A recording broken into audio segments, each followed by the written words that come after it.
The first disorder that we are going to study is jaundice. I think you have heard this name. In this disorder, basically what happens is that the liver is affected. Liver is affected. साथ ही साथ में जिनकी वजह से जो pigment release होती है उनसे स्किन का कलर भी चेंज होता है. The skin of color also changes as well as the eye turns yellow. And this is due to the deposition of pigment, that is the bile pigment. Yes or no? Deposition of bile pigments.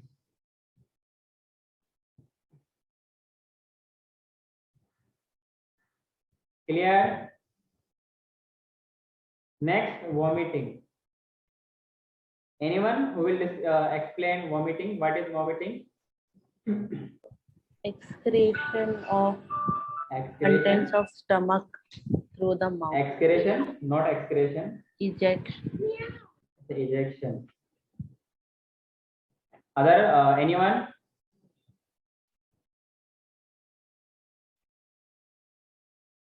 Good. So basically, emptying up of the stomach content through mouth, इसको vomiting बोलते हैं. और is controlled by vomit center in the medulla. Clear? जो आपने बोला वो भी ठीक है. It is the ejection of stomach content or emptying up of stomach content. बात बराबर है. Clear?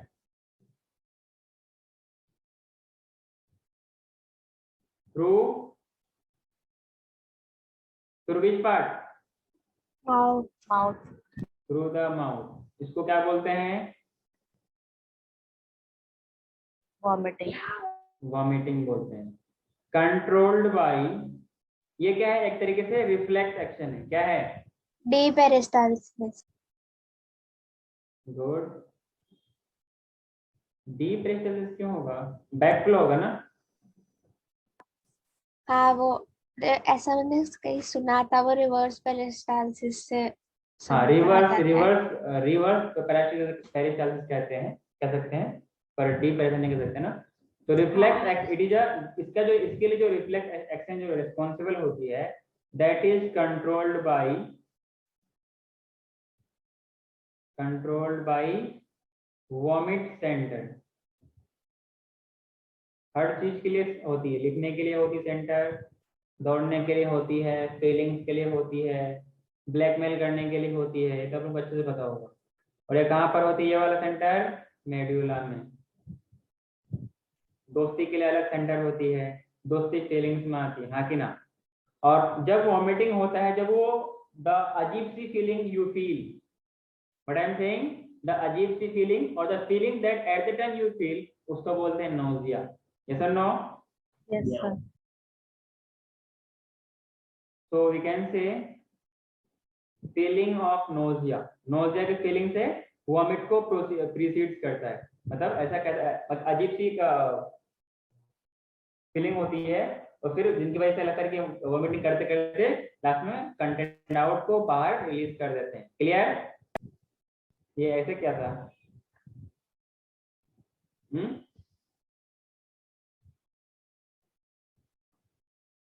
Nausea precedes vomiting. Clear?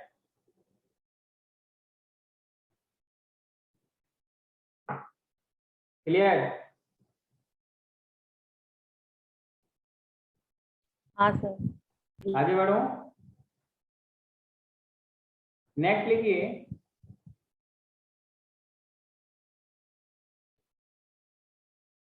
Diarrhoea.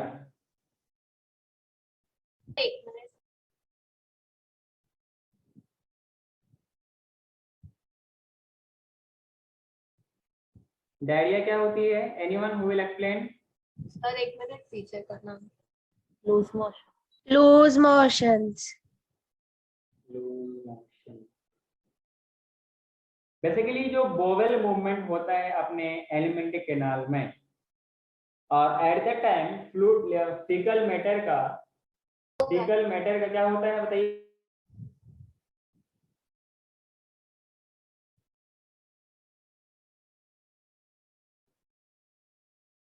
Faecal matter का फ्लूइडिटी बढ़ जाती है। क्या हो जाती है?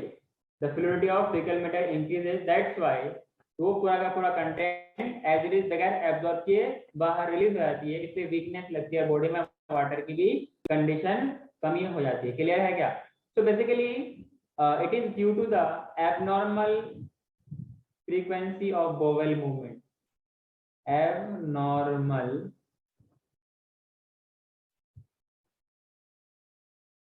frequency of bowel movement. Clear? Yes, sir. And इसमें क्या होती है? फ्लूइडिटी इंक्रीज कर जाती है and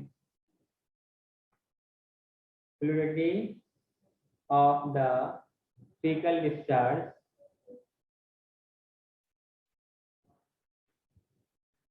fecal matter increase. yes or no? इसको क्या बोलते हैं? डायरिया बोलते हैं। इसमें दूसरा प्रॉब्लम क्या होती है कि एब्जॉर्प्शन घट जाती है, जिनकी वजह से अच्छा एब्जॉर्प्शन कब हो पाएगा? जबकि उस पार्ट में फूड ज्यादा देर के लिए रह पाएगा। अब फूड वहां पे रुकेगा ही नहीं, तो हाउ इट इज पॉसिबल कि वहां पे एब्जॉर्प्शन हो पाएगी? यस और no? Yes, sir. It reduces the absorption of food, जिनकी वजह से एनर्जी मिल नहीं पाती है और इंसान को वीकनेस लगती है absorption of food. Clear? Next है आपके पास constipation. Anyone who will explain?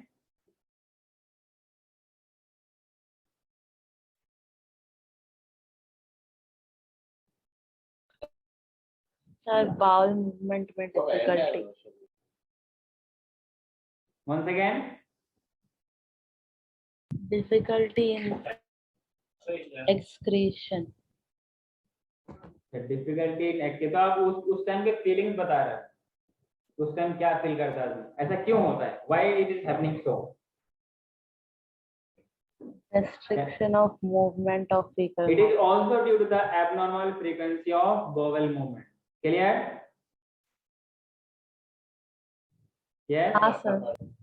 क्या हुआ?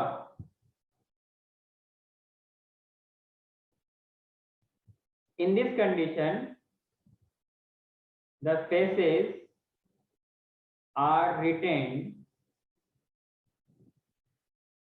within the rectum, जो कि टेम्पोरली स्टोर करना चाहिए था, कुछ लॉन्ग टाइम के लिए वो स्टोर कर लेता है। Clear? Due to the bowel movement,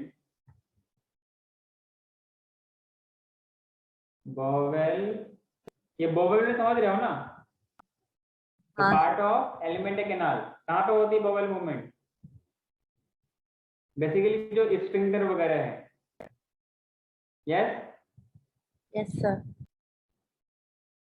occur irregularly. Clear है?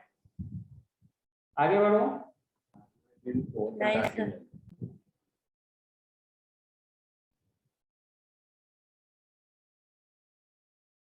Next topic is indigestion.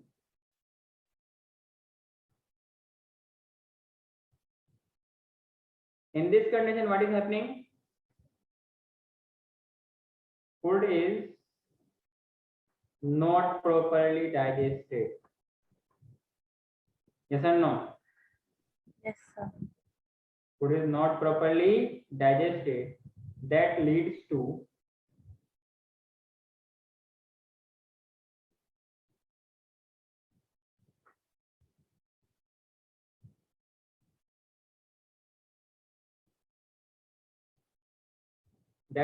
to feeling of fullness.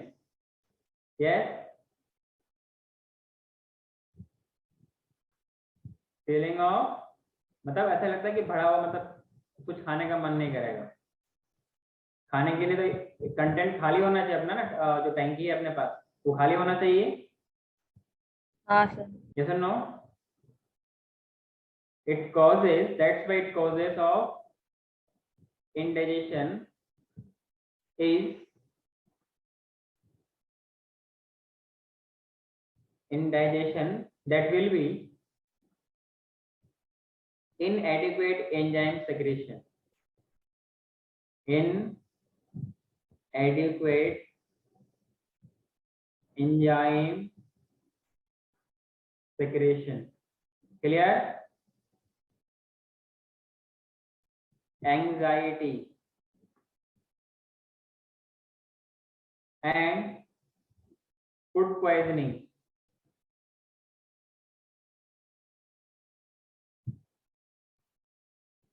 And food poisoning, overeating. We have some students for overeating, and also spicy food. Is it clear?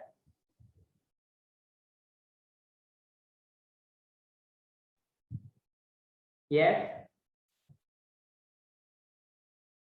Should I move to next? Yes.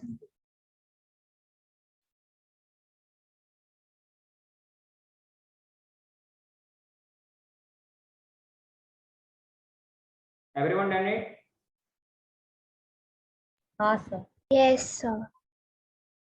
So write down the next topic, that is protein energy malnutrition.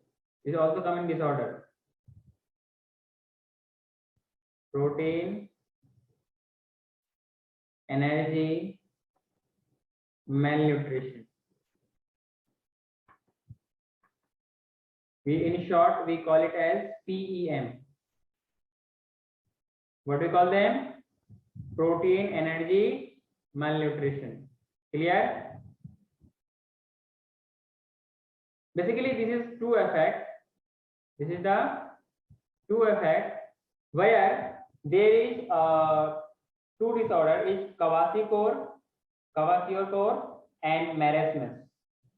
Yes or no? In Kwashiorkor, basically Kwashiorkor किसमें होती है? बच्चों में होती है जो कि 1 साल से ज्यादा के एज के होते हैं।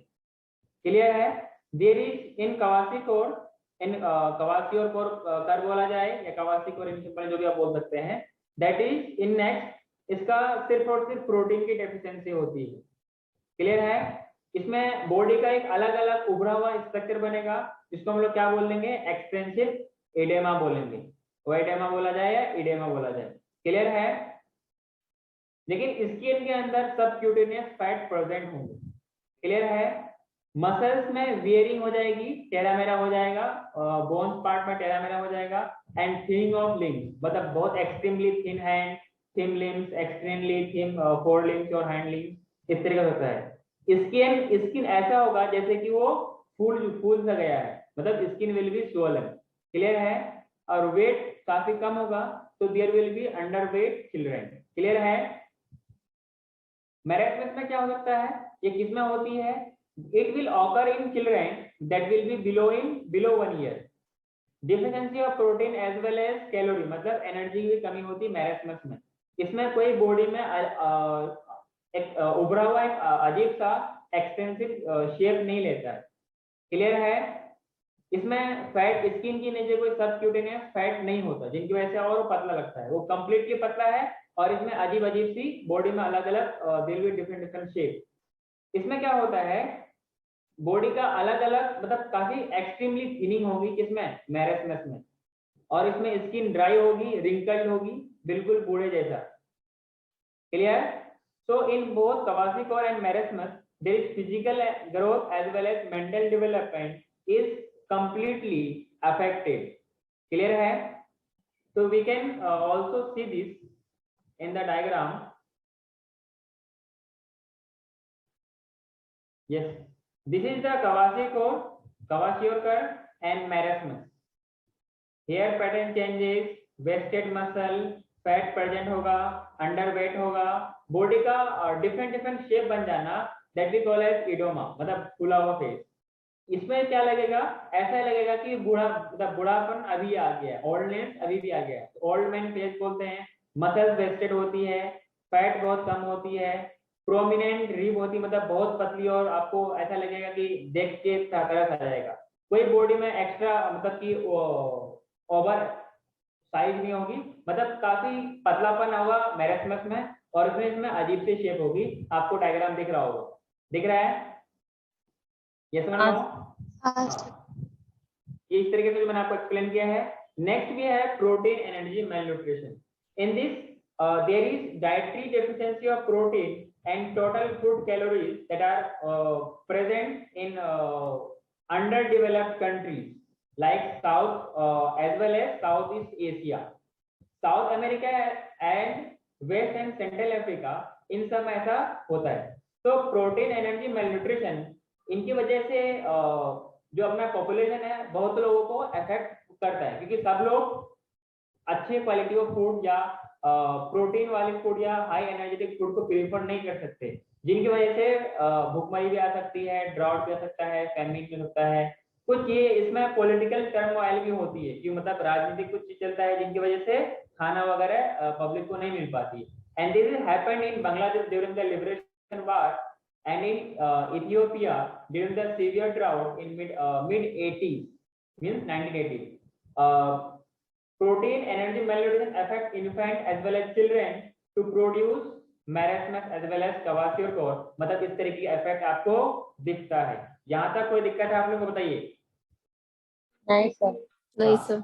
अब मेरे अगर आपसे कभी नीट में सवाल पूछा जाए कि क्वाशियोकोर में मेनली किसकी कमी होती है, क्वाशियोकोर में मेनली प्रोटीन की। प्रोटीन की। मैराथन में किसकी होती है? प्रोटीन और calorie. Calorie protein as well as calories की। इसमें इडोमा ओएडोमा या इडोमा नहीं होती है, इडेमा नहीं होती है, इसमें इडेमा होती है। इडेमा समझ रहे हो ना, मतलब बॉडी का एक एक्सटेंसिव आउटग्रोथ, मतलब एक अजीब सा शक्ल हो जाना। क्लियर? एक होती है आपके पास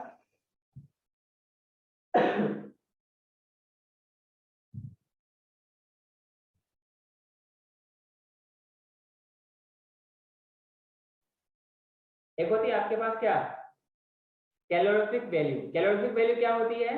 basically it is the amount of heat liberated. मैं आपको पीडीएफ सेंड कर दूंगा, ठीक है ना, जो भी मैंने एक्सप्लेन किया। अरे यस और नो?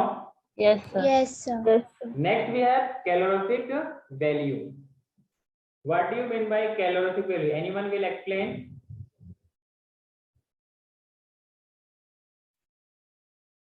यस। उसको बर्न करके कितना हम लोग को एनर्जी मिलती है, उसको यूज बेसिकली इट करके। Is the amount of food, मतलब the amount of heat that is liberated when liberated from complete combustion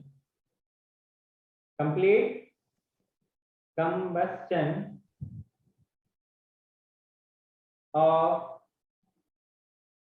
1 gram food in a bomb calorimeter।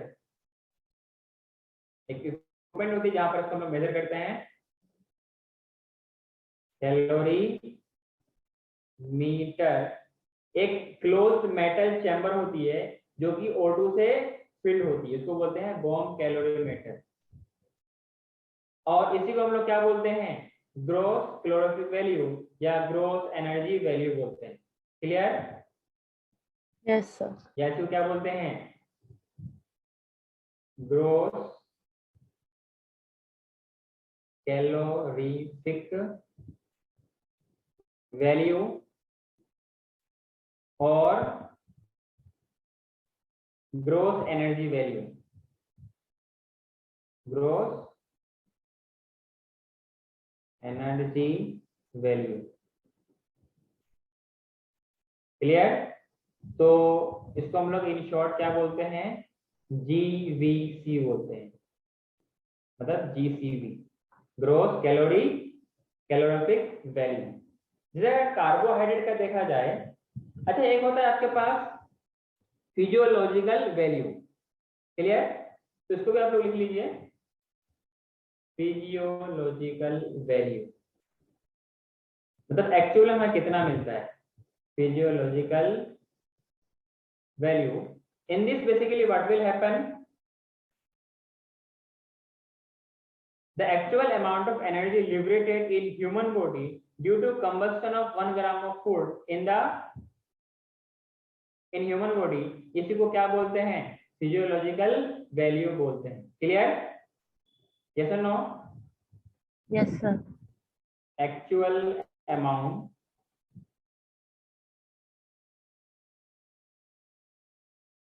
Of food, food energy liberated in human body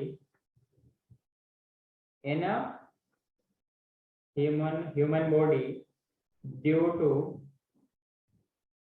combustion of 1 gram of food, 1 gram food, इसको क्या बोलते हैं, physiologic value of particular food बोलते हैं। Clear है? जैसे आपका carbohydrate है, तो कार्बोहाइड्रेट जीसीवी कितनी होती है, ग्रोस कैलोरीफिक वैल्यू कितनी होती है, 4.1, लेकिन इसका फिजियोलॉजिकल वैल्यू देखा जाए तो फिर कम होता है, वो कितना होता है, 4 होता है। प्रोटीन का कितना होता है, तो मैं आपको लिखा देता हूं उसको, एक तरफ लिखिए फूड, एक तरफ लिखिए जीसीवी, एक तरफ लिखिए पीवी। क्लियर है?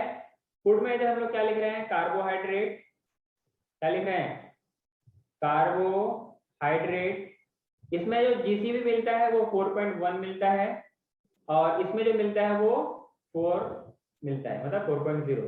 इधर प्रोटीन है आपके पास, प्रोटीन में जीसीवी कितना होता है, 5.65, लेकिन इसमें मिलता है कितना, 4.0।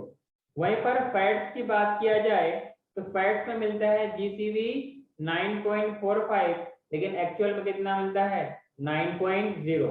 और जो ये एनर्जी का जो यूनिट है ना, जो इसका यूनिट है, हम लोग किसमें नापते हैं इसको, किलो कैलोरी पर ग्राम। क्या इतना याद रखोगे, यूनिट इन किलो कैलोरी पर ग्राम। कोई दिक्कत है, यस और नो? नहीं सर। सबने लिखा?